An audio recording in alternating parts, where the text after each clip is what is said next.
Assalamualaikum warahmatullahi wabarakatuh.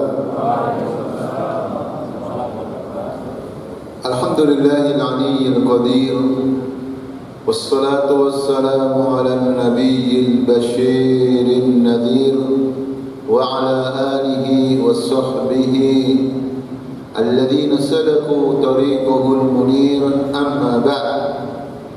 قال الله عز وجل في كتابه الكريم والنازعات غرقا والناشطات نشطا والسابحات سبحا فالسابقات سبقا فالمدبرات أمرا.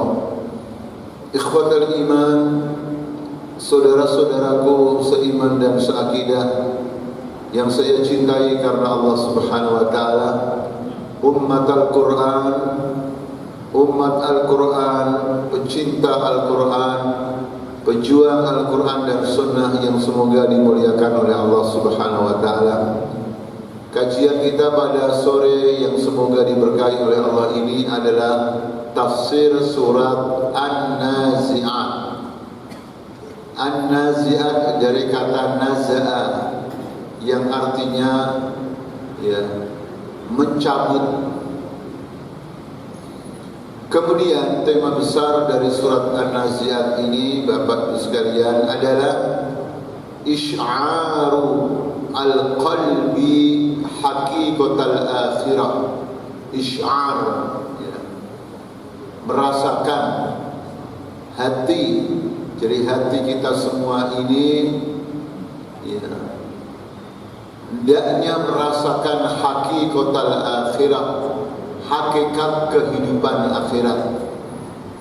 Naam, kita hidup di dunia, tetapi ya ibadallah, hati kita harus selalu merasakan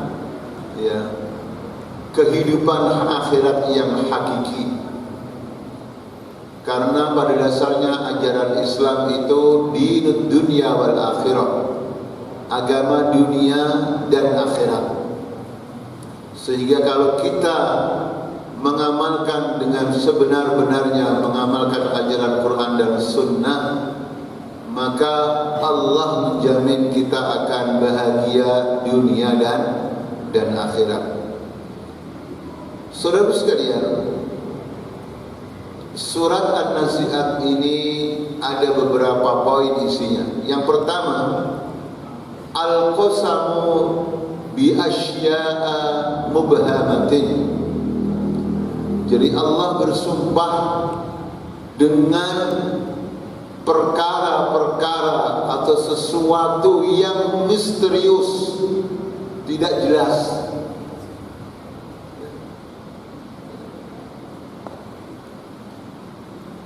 Oleh karena itu para ahli tafsir di dalam menafsirkan ayat 1 sampai ayat 5, Bapak Ibu sekalian, berbeda pendapat.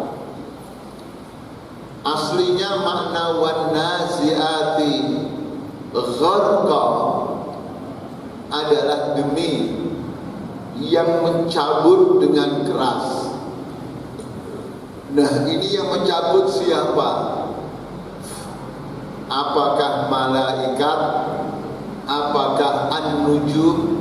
Di dalam tafsir ada dua pendapat, dua riwayat yang sama-sama terkenal. Ketika disebut malaikat, maka terjemahannya demi malaikat-malaikat yang mencabut nyawa dengan keras. Kalau yang mengatakan an-nujum, ya demi bintang-bintang yang tercabut dengan keras. Saudaraku sekalian, kenapa sampai Allah bersumpah dengan sesuatu yang misterius? Enggak dijelaskan kayak walaili demi malam umpamanya, wanahari demi siang. Apa rahasianya? Nanti insya Allah kita lihat kedua. Wa nashitati nashta. Sama juga ya, ada yang memetakan malaikat, ada yang mengatakan ya, bintang. Kalau kita mengikuti pendapat ahli tafsir malaikat, maka terjemahannya demi malaikat yang mencabut nyawa dengan halus. Karena dalam riwayat Bapak Ibu sekalian, ketika kita meninggal dunia, manusia meninggal dunia, keluar nyawanya orang beriman dengan orang kafir, nyawa orang yang keluar ahli taat dengan ahli maksiat, itu terasanya sama atau beda Bapak Ibu? Hah? Siapa yang sudah punya pengalaman mati Pak? Tapi memang betul dalam riwayat, kalau malaikat mencabut nyawa orang beriman, orang soleh, lembut. Tetapi kalau menyambut nyawanya orang kafir, orang yang berbuat maksiat, orang yang di dunianya menentang Allah dan Rasulnya, itu nyambutnya dengan keras. Jadi lagi-lagi ini tafsiran Pak ya. Tapi makna aslinya demi yang mencabut. Kemudian yang ketiga, wasabihati sabha. Kalau maknanya bintang, berarti demi bintang-bintang yang berjalan dengan cepat. Karena kata sabaha itu maknanya aslinya al-mashyus sari ya, fil ma au fil hawa. Ya. Berjalan cepat di air atau di udara. Maka Bapak Ibu yang senang berenang, renang itu bahasa Arabnya Bapak sibaha. Kolam renang bahasanya apa Pak? Al-masbah. Karena sin baha itu maknanya jalan yang cepat. Dan kalau kita bertasbih yang artinya mensucikan Allah, berarti seolah-olah orang yang bertasbih itu orang yang berjalan cepat menuju kepada Allah, mengikuti perintah Allah. Tapi kalau diartikan malaikat, berarti demi malaikat yang turun secara kencang dari langit ke bumi. Fasabiqati sabqa, demi ya yang mendahului dengan cepat.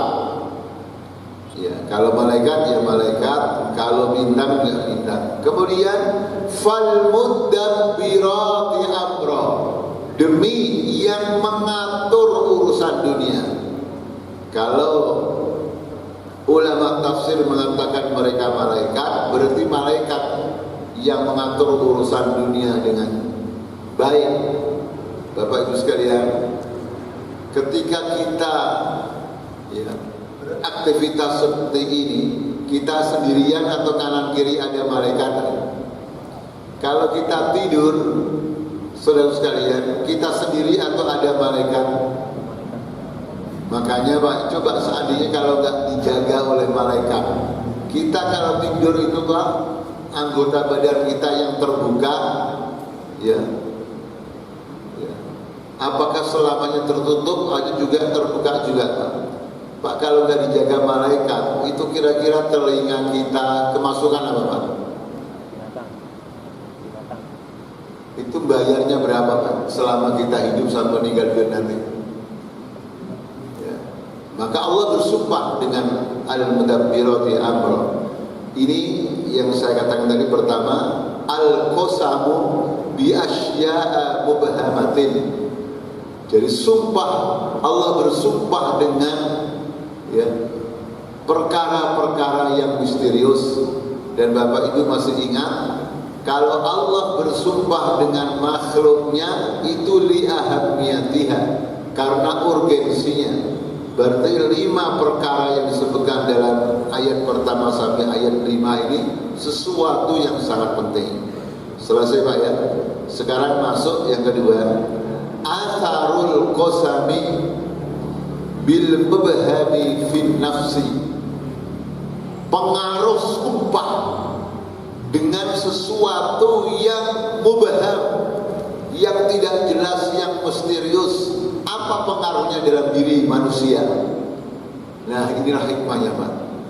Jadi baik itu malaikat atau bintang atau apapun, kalau ada ya suara, ada sesuatu yang tidak jelas, Bapak Ibu sekalian, maka biasanya jiwa manusia itu penasaran atau tidak, Pak? Penasaran. Artinya apa? Ini cara Allah menggedor hati kita agar hati kita penasaran.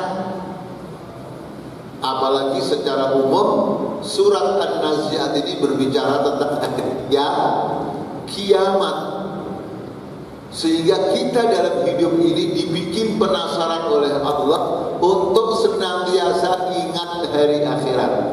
Bapak Ibu, saya bertanya, kalau suami selalu ingat hari akhirat, hari pembalasan, hari ditimbangnya amal kita, hari di mana kita dihisab di hadapan makhluk seluruh dunia, kira-kira suami yang selalu ingat akhirat itu, Pak, kira-kira berani gak mendolimi istrinya?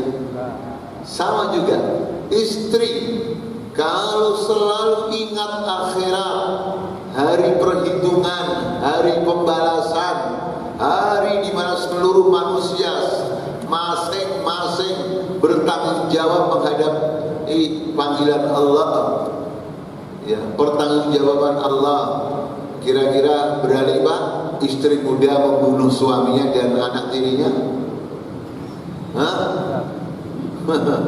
Tidak akan terjadi, Pak. Ini cara Quran. Jadi ini cara Allah, ya, membangkitkan hati kita semua untuk selalu akhirat. Caranya dengan bersumpah dengan sesuatu yang misterius. Kemudian yang ketiga, al-muqsamu alaihi masyhadu yaumil qiyamah. Bapak yang saleh, ibu yang salihah, hafizakumullah, sudah sering saya sampaikan, kalau ada qasam, ada redaksi Al-Quran yang bernama sumpah, itu ada sesuatu yang ingin dipertegas oleh Allah.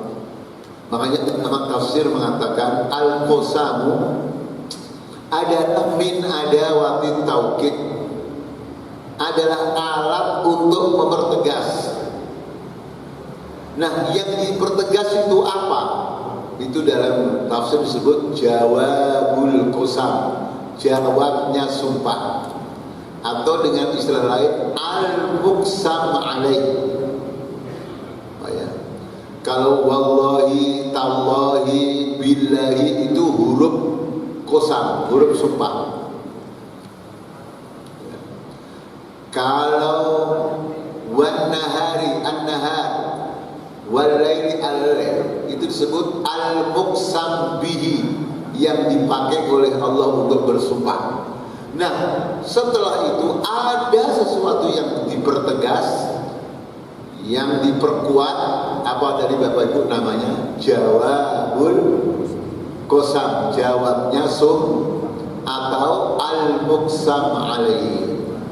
Nah, di sini yang dipertegas oleh Allah adalah masyhadu yaumil qiyamah. Ya, masyhadu, pemandangan kejadian di hari kiamat.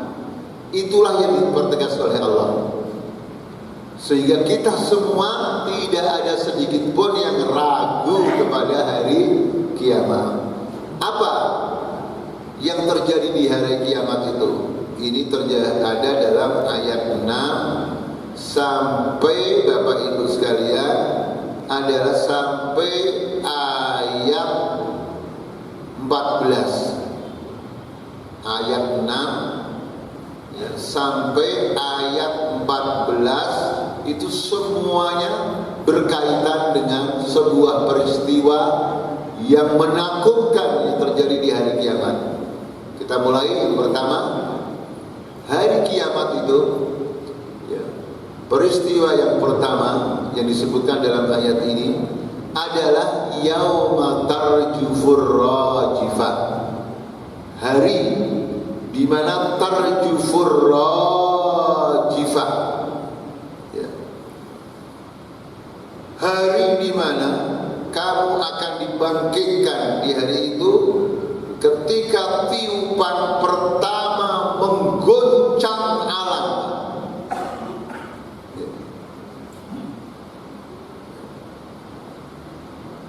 Setelah digoncang, tasbahuhar radifah, diikuti oleh goncangan yang kedua. Di hari itu qulubuhum yauma idzin wajifah. Di hari itu hati-hati manusia itu sangat takut. Jangankan hari kiamat ya syabab, saudara-saudara kita yang hari-hari ini tinggal di Ambon itu tidak pernah tenang sekalipun karena gempa bumi setiap saat. Saudara-saudara kita di Ambon sekarang, Bapak Ibu sekalian, lagi di tengah, di atas gunung. Itu baru Pak, goncangan di tempat tertentu. Nah, kalau hari kiamat yang terjadi goncangan itu di tempat tertentu atau seluruh naudzubillah min dzalik. Takut. Itu hati. Bagaimana mata kita? Manusia matanya gimana? Absaruha khasyi'ah. Pandangan mereka ya ibadallah menunduk-tunduk, menggambarkan ketakutan. Bapak Ibu, ini sekedar pendekatan, bukan berarti menyamakan, karena tidak bisa disamai dengan ya sesuatu yang menakutkan di dunia. Anak atau kita semua, kalau ada sesuatu yang menakutkan, mata kita biasanya melihat atau tunduk. Absaruha khasyi'ah. Selanjutnya yaquluna a inna lamarduduna fil khafirah. Manusia berkata, apakah sesungguhnya kami akan dikembalikan ke bumi lagi, ke dunia lagi? Ya. Karena orang-orang kafir sudah berarti kita tahu mereka tidak percaya dengan hari kebangkitan. Kalau itu terjadi, ya nanti jawabnya Pak ya. Aidatna idzaman nakhirah. Masih bertanya-tanya mereka. Apakah ketika kami sudah menjadi tulang belulang yang hancur, kami dibangkitkan kembali? Kalau terjadi seperti itu, qalu tilka idzan karratun khasirah. Mereka berkata, kalau demikian ya ibadallah, itu adalah sesuatu pengembalian yang sangat merugikan. Khasirah Pak ya, kata khosarah seperti dalam surah Al-Asr, innal insana lafi, merugikan.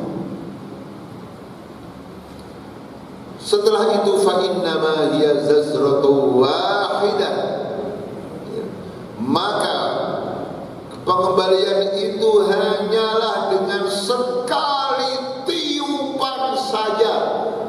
Ditiup sekali, ya ibadallah, saudaraku sekalian, semua selesai semuanya. Dan setelah itu faidahum bisahirah, ya. Maka seketika itu mereka hidup kembali di bumi, maksudnya di bumi yang baru, karena hari kiamat bumi yang lama diganti, ya. Diganti bumi yang baru. Makanya kalau kita kajian surat atau juz 30, itu tema besarnya adalah al-inqilabul kauni, revolusi alam total, ya. Berubah secara total. Jadi kalau ada bumi, bumi baru, langit baru. Kalau sudah hari kiamat ya ibadallah.